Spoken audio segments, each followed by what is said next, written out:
Hello friends, આજે આપણે મસ્ત મજાની એક જ વાટકી આપણે રવામાંથી કુરકુરી ક્રિસ્પી અને જોતાં જ ખાવાનું મન થાય એટલી સરસ મજાની પાપડી બનાવી અને તૈયાર કરીશું.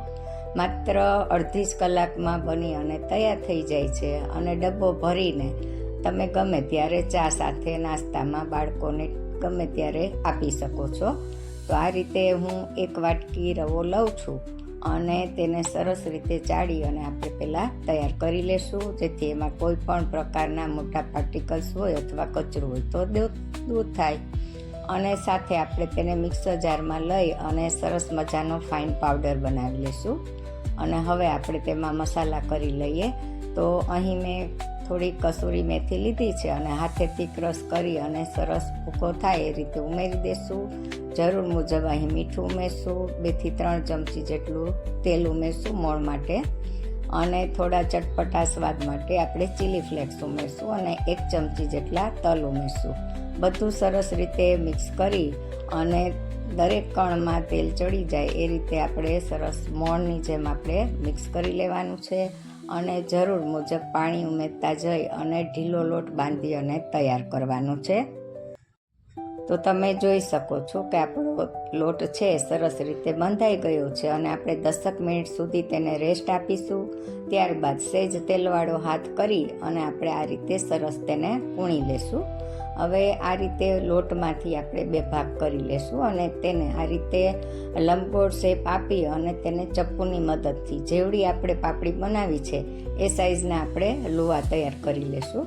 તો આ રીતે આપણે બધા નાના નાના કટ લગાવી લઈએ અને ત્યારબાદ જ આપણે તેને પાટલા ઉપર સહેજ આ રીતે લંબગોળ કરશો એટલે ઓલ શેપમાં આવી જશે. તો બધા લુવા આ રીતે બનાવી લેવાના છે અને દરેક લુઓ લઈ તેમાંથી આપણે આ રીતે લાંબી લાંબી પાપડી બનાવી અને તૈયાર કરવાની છે. અને ત્યારબાદ તે ફૂલે નહીં એટલે આપણે ચપ્પુની મદદથી વચ્ચે કટ લગાવી દઈશું. તો આ રીતે આપણે પાપડી બની જાય તો બધી વણી અને તૈયાર કરી લેવાની છે. અને બીજી રીત બતાવું તો આપણે કાંટા ચમચીની મદદથી આ રીતે તેમાં કટ કરી લેશું. અને જો આ બંને રીત તમારે ન વાપરવી હોય તો આ રીતે સીધું ખમણી ઉપર આ રીતે વણી અને તેમાં કોઈ પણ કટ લગાવવાની જરૂર નહીં પડે, કેમ કે તેની ડિઝાઇન એમ જ ઉઠી આવશે અને પાપડી જ્યારે તળીશું ત્યારે તે ફૂલશે નહીં. તો બધી પાપડી વણાઈ ગયા બાદ તેના ઉપર છાંટવા માટેનો આપણે મસાલો તૈયાર કરી લઈએ. તો અડધી ચમચી મરી પાવડર, સંચર પાવડર અને 1 ચમચી જેટલું લાલ મરચું બધું મિક્સ કરી અને મેં તૈયાર રાખી દીધું છે. હવે આપણે બધી જ પાપડીને મીડિયમ ફ્લેમ ઉપર સરસ મજાની ક્રિસ્પી થાય એ રીતે આપણે તળી લેશું. તો ધીમે ધીમે બંને બાજુ પલટાવતા થોડો જ કલર ચેન્જ થાય એટલે આપણે બંને બાજુ ફેરવતા ક્રિસ્પી થાય એ રીતે આપણે તળી લેશું.